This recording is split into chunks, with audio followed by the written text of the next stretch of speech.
Good morning, students. In the last class, I have started a new topic, that is equilibrium. And what is the meaning of equilibrium? That is, equilibrium means it is a condition in the reversible reaction which is carried out in a closed vessel at a constant temperature, so that the rate of forward reaction is equal to rate of backward or reverse reaction, and concentration of reactant is equal to concentration of product, so that there is no change in the concentration of either of the reactants with the time. And this condition is called as, this definition is called as equilibrium. Now, condition for dynamic equilibrium will be concentration of reactants that is equal to concentration of products. Okay, and another concept, that is condition for equilibrium.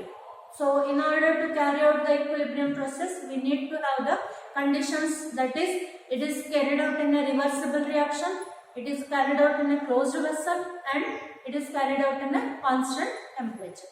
And after that, I have just gone through the physical processes, equilibrium in case of physical processes, that is solid liquid equilibrium, liquid gas equilibrium, and solid vapor equilibrium. Now next concept, equilibrium involving first one, dissolution of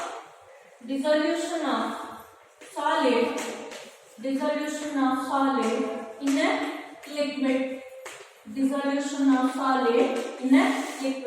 This is also considered as solid and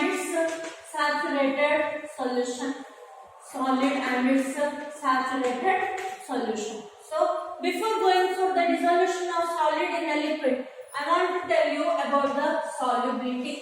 Solubility means it is a term related to concentration. So here solubility means it is the amount of solute present in a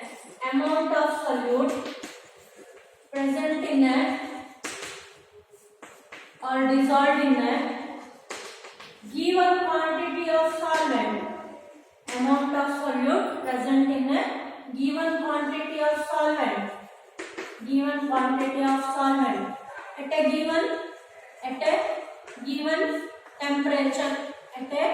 given temperature.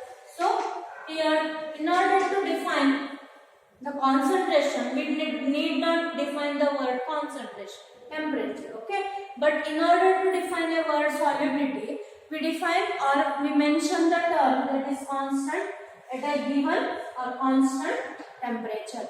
Now after this solubility, let us move for the types of the solutions. So here in the types of the solutions, that is solutions based on the concentration, solutions can be classified into three classes. That is, one is unsaturated solution, saturated solution, and supersaturated solution.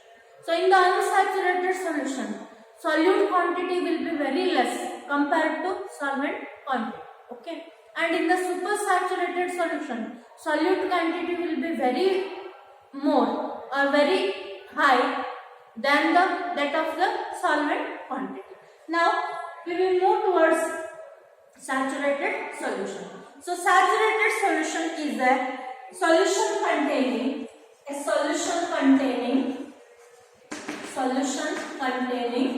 maximum amount of solute, dissolved in a given quantity of, given amount or volume of solvent, comma, when no more of the solute is dissolved in it. That is, here if we add a little quantity of solute, then that will not be dissolved. It will be present at the bottom of the beaker. Okay. Saturated solution is a solution containing maximum amount of solute dissolved in given amount or volume of the solvent when no more of solute is dissolved in it. So the meaning of this part of the wordings will be no more of the solute is dissolved in it. Means, so here if we dissolve still more quantity of the solute, then that will not be dissolved and it will be present at the bottom of the beaker. Okay, let us take a small consideration, that is, so here I have taken a saturated solution. Okay, and here in the saturated solution there are two processes are going to take place in the solution. So first one,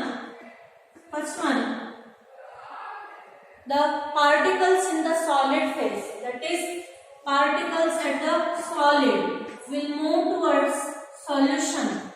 So this process is called as dissolution.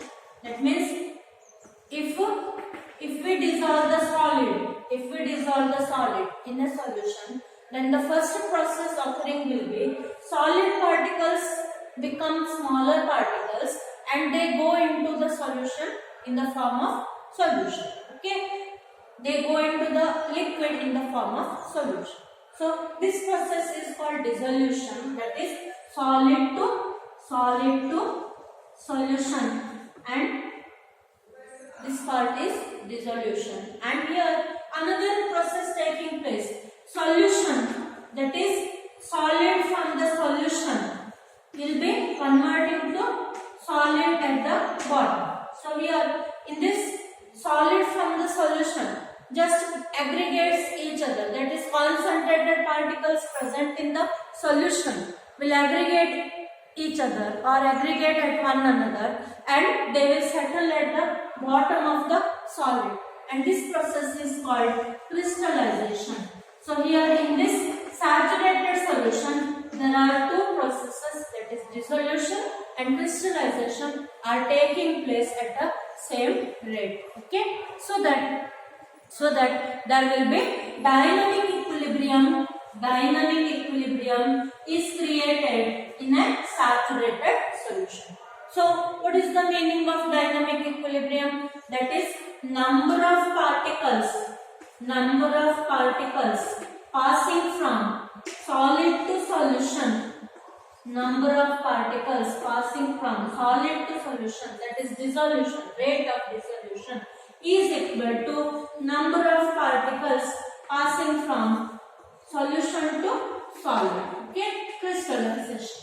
Solution to solid, crystallization. So here the dynamic equilibrium, rate of dynamic equilibrium can be measured with the help of non-radioactive, that is radioactive sugar.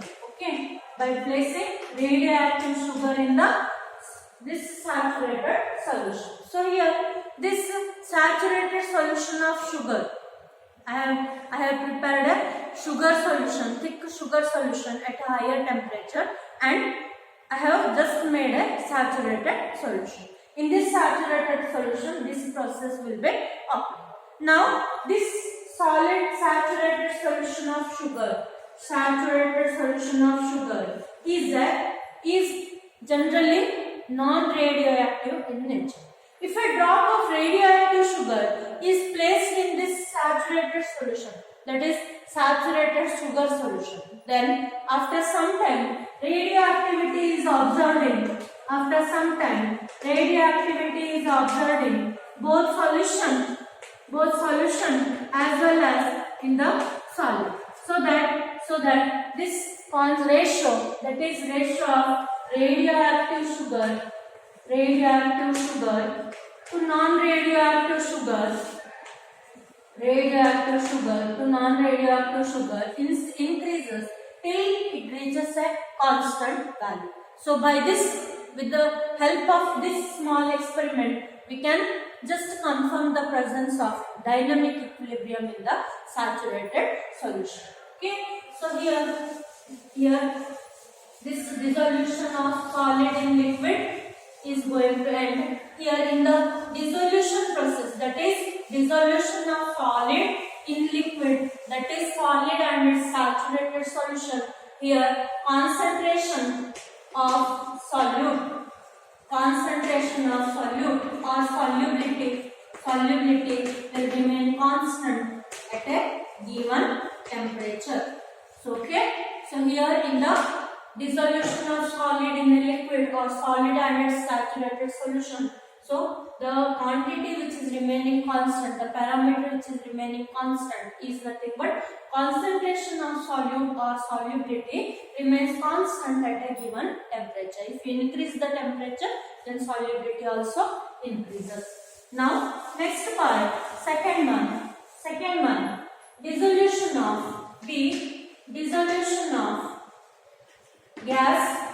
dissolution of gas in a liquid, dissolution of gas in a liquid. So here generally gases dissolve in liquid to form gases dissolve in liquid to form homogeneous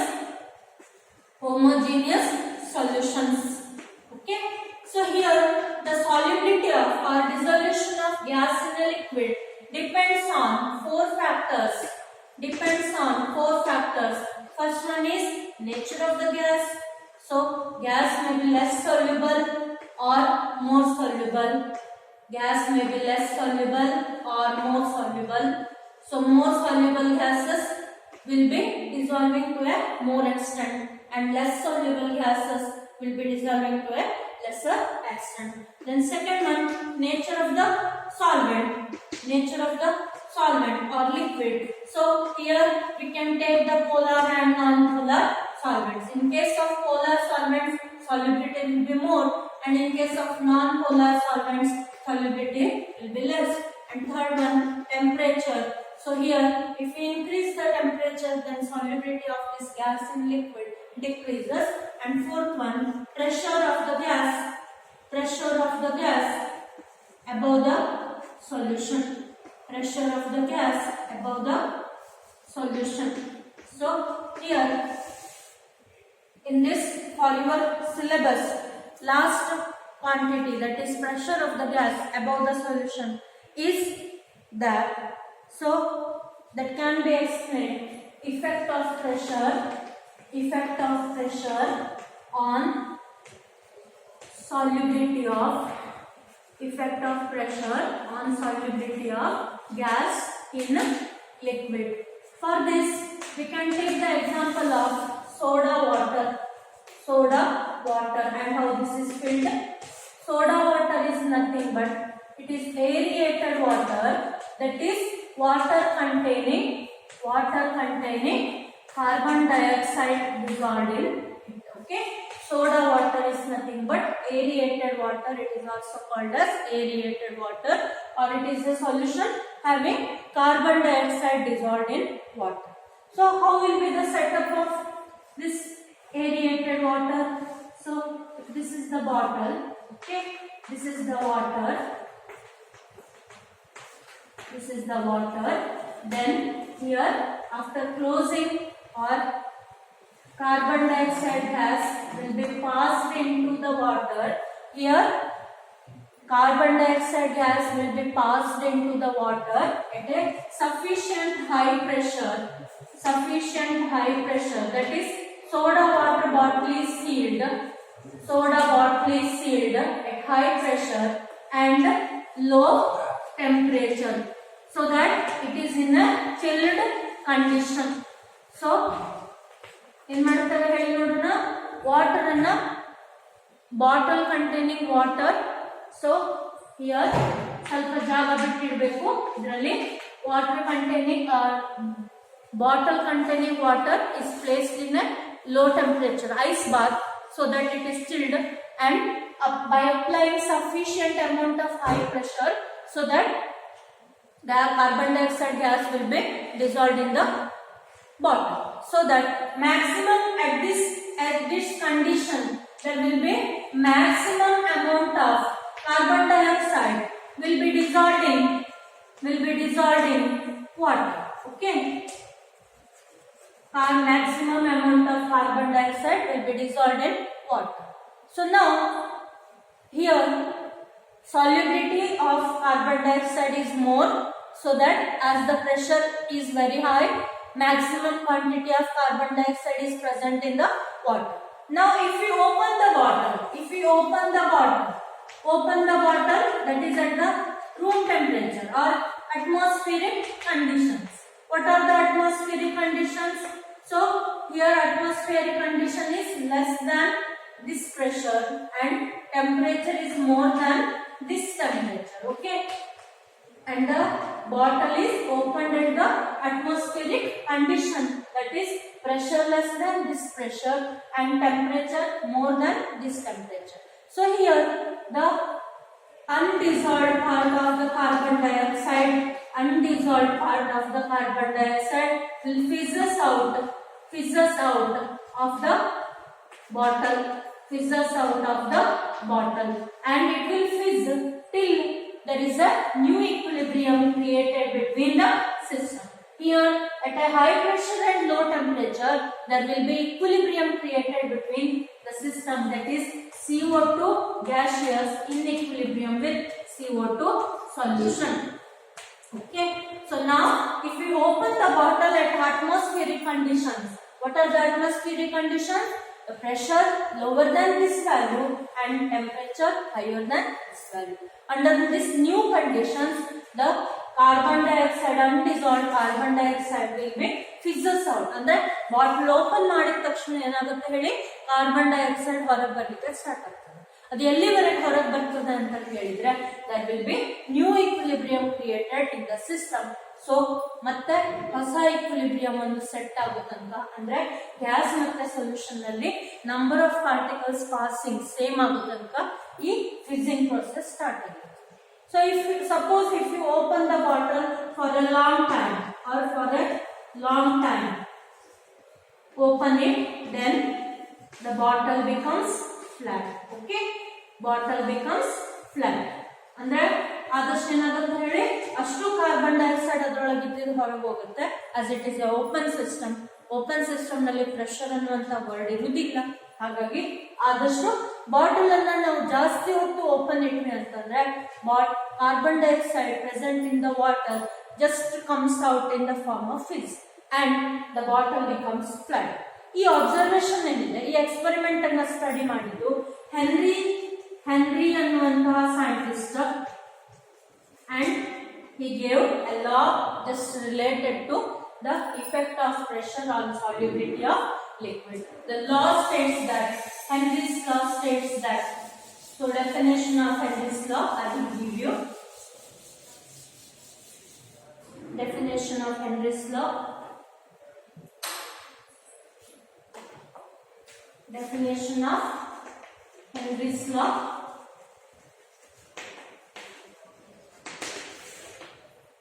For a solution of gas in a liquid, state that mass of a gas dissolved in a m, dissolved in a given mass of solvent, given volume or mass of solvent at any temperature is proportional to pressure of the gas above the solution, or liquid above the liquid in equilibrium with the solution. So Henry's law states that mass of a gas dissolved in a given mass of a solvent or given volume of a solvent at any temperature is proportional to pressure of the gas P above the liquid in equilibrium with the solution. So if mathematically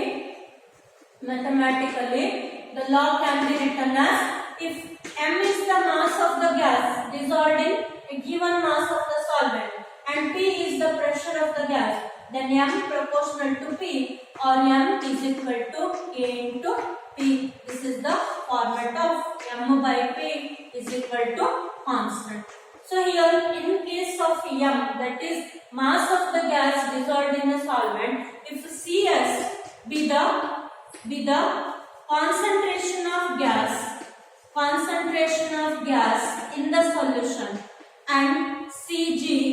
be the concentration of gas in the gas phase, then by this relation M is related to Cs and P is related to Cg, we can write Cs by Cg is equal to constant, that is ratio of concentration of gas in the solution to that of in the gaseous phase is a constant quantity. So that in the equilibrium, that is dissolution of gas in the liquid, that is, so the ratio mass by pressure, that is mass of the gas dissolved in a given volume of liquid to the pressure of the gas above the liquid in equilibrium with each other, so is a constant, or we can say that concentration of gas in the solution phase to that in the gaseous phase is a constant quantity. So now generalizations can be, so here I have completed 5 equilibrium processes, and let us briefly consider what are the constant quantities which are present in the 5 equilibrium processes. Okay, so generalization can be given as, so here the generalization can be some features of physical processes, some features of physical equilibrium, that is first considered was solid liquid equilibrium. We have melting point is constant, so that this is a parameter, and properties which remains constant will be mass and temperature. Okay, so in the solid liquid equilibrium, parameter which is remaining constant is melting point. At a constant temperature, we define a word melting point of solid or freezing point of the liquid. Second one, liquid vapor equilibrium, liquid gas equilibrium. Vapor pressure is a constant. Here also mass and temperature remains constant. Then third one, solid gas equilibrium, nothing is there. Solid in equilibrium with its solution, that is solid in equilibrium with its solution. So here concentration of solute or solubility is constant. Concentration of solute or solubility is constant at a given temperature. And lastly, fourth one, gas in equilibrium with solution, that is gas in equilibrium with the solution. Here concentration of gas in the solid solution to that of in the gaseous phase is a constant quantity. Okay. Now let us move for general characteristics of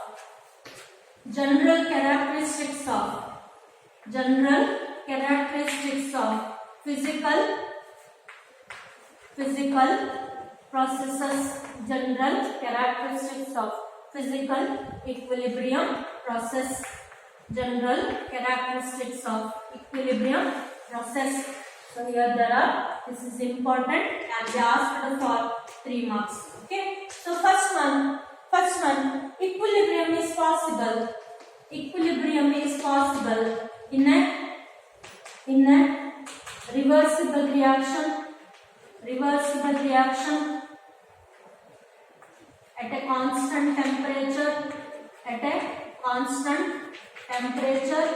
pressure, and is carried out in a closed vessel.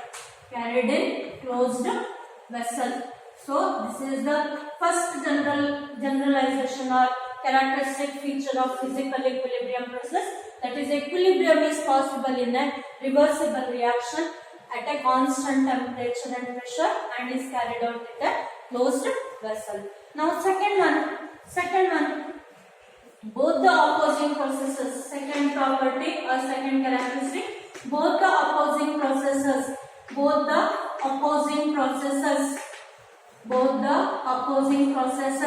are the opposing processes? One is forward process and another is reverse process or backward process. Take place. Both the opposing processes take place simultaneously. Both the opposing processes take place simultaneously, and there is a there is a dynamic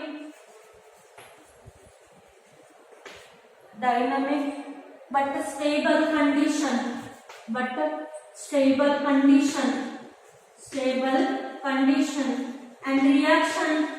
and reaction does not stop at equilibrium. Okay, the second property or second characteristic property will be both the opposing processes, forward and backward or reverse, take place simultaneously, so that there is a dynamic and but stable condition is observed, and the reaction will not stop at a stage of equilibrium. The reaction is continue to proceed in the forward direction. Third property, all the measurable properties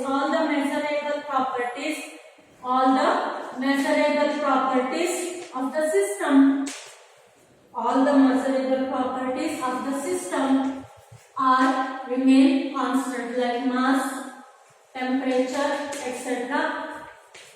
remain constant. All the measurable properties of system remain constant, that is mass, temperature, etc. Then when equilibrium is attained,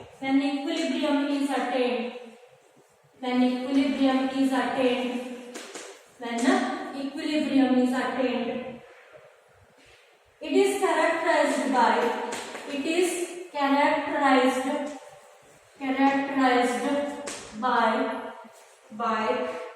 constant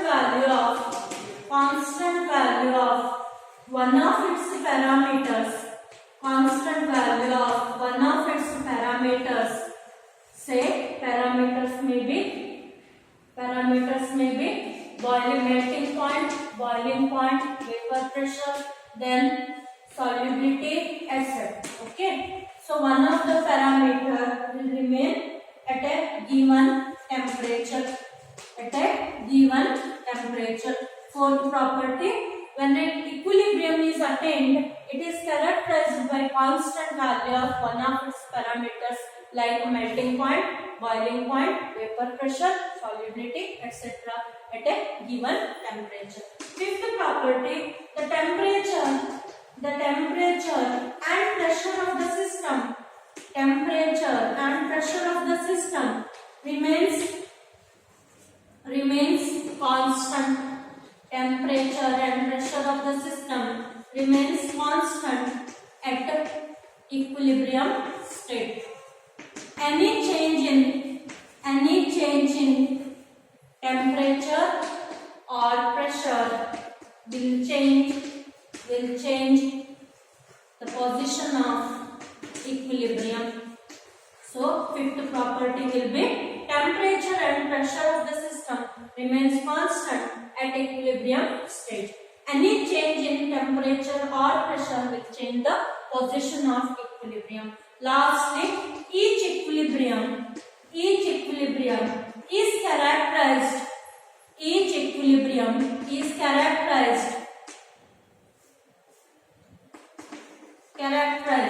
by a constant called equilibrium constant K given as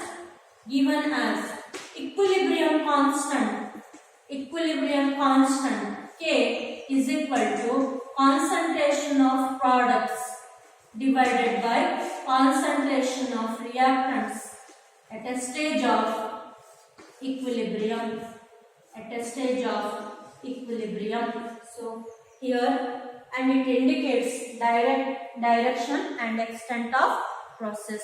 So here I will end my today's class, and in the next class we will move towards chemical equilibrium process. Okay, thank you.